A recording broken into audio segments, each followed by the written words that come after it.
Simulated altitude training is something that's becoming more and more popular in the hiking, trekking, and mountain sports world.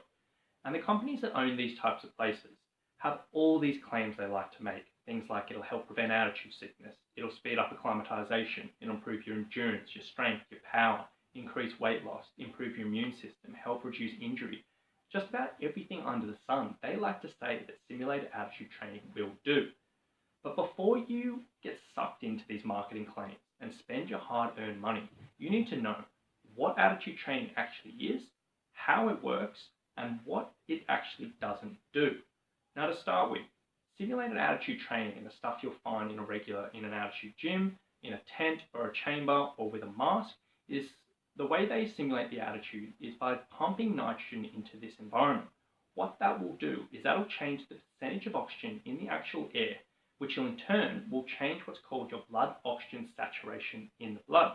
Now, this is very, very different to what actually happens at natural altitude when you're actually up on the mountain.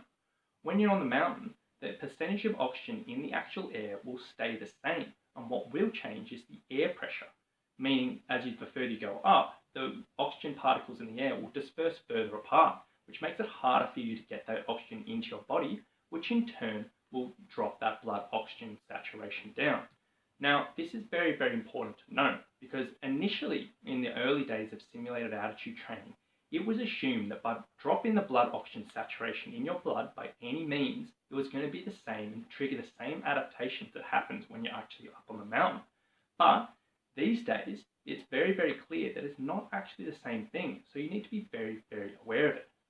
So to start with, what is altitude training actually good for? Now, I've worked in an altitude training gym. I've done quite a bit of it myself. I know there are some benefits, so I'm not here to just completely say to disregard it. So the things that it actually works for is it's very, very good for improving your endurance performance. So for example, if you're doing a normal training session outside, on a bike, on a treadmill or whatever, and you go into an altitude environment and do the same training session, you're probably going to get some more benefits from that. It's also very, very good for anaerobic training, so things when you're doing repeated sprint efforts or lactate threshold training, stuff like that. It can be very, very beneficial. And it's also great for people who might be injured or might be a little bit older and they can't really train at a very high intensity. So by training that environment in itself, it's a little bit harder even if you're doing easier exercise and you might get a little bit more benefits. Now that fact, it can be quite good for weight loss as well. So on the other side of things, what isn't it good for? So to start with, there is no direct evidence to show that simulated altitude training in a commercially available environment is going to help prevent altitude sickness. Now, no matter what you look, you just cannot find direct evidence of this. So when people are claiming this, it really is a little bit suspect. Number two, acclimatization. So there is some evidence to show that simulated altitude training can help with some aspects of acclimatization, particularly in the increased hemoglobin count. But you need to be very, very aware that you have to spend a lot of time in this environment. So if you're going into a gym and you're only training a few times a week for 40 minutes, that's not going to do much for you. The same thing is if you're hiring a tent and you're sleeping in it for only a few weeks at a time, again, it's not going to do much. Now, the studies that I've seen, or the review of the studies that I've seen, showed a minimum of 150 hours spent sleeping in a tent to show any significant amount of change in your body. And that is very, very beneficial for some people who can afford that. But if you're just the average Joe stepping into these gyms, you need to be aware of that. Now, next, strength, power, not going to do anything for you. The studies there are really, really flawed, and those claims just do not add up. So if you're looking to increase your strength or your power, I will probably look at different options. Now, saying all that, that doesn't mean there are not benefits when it comes to altitude sickness and acclimatization. Now, one of the biggest factors when it comes to altitude sickness is your reaching the state of physical exhaustion.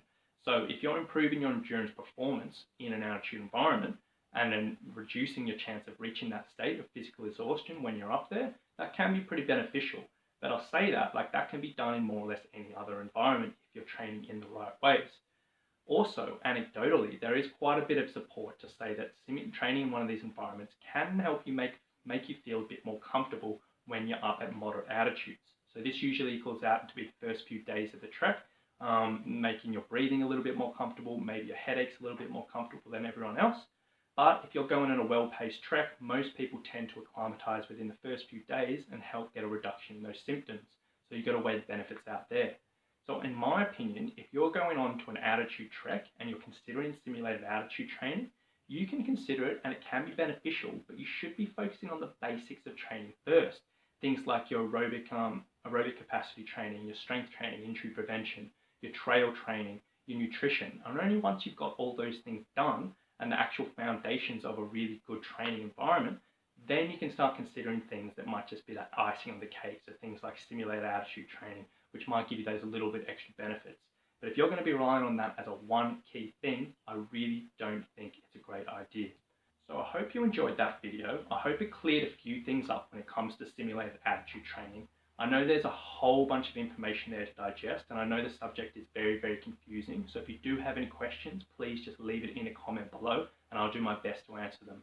But if you've enjoyed that video, please subscribe to my channel as well, where I'll be releasing weekly videos on all things training for trekking and high altitude.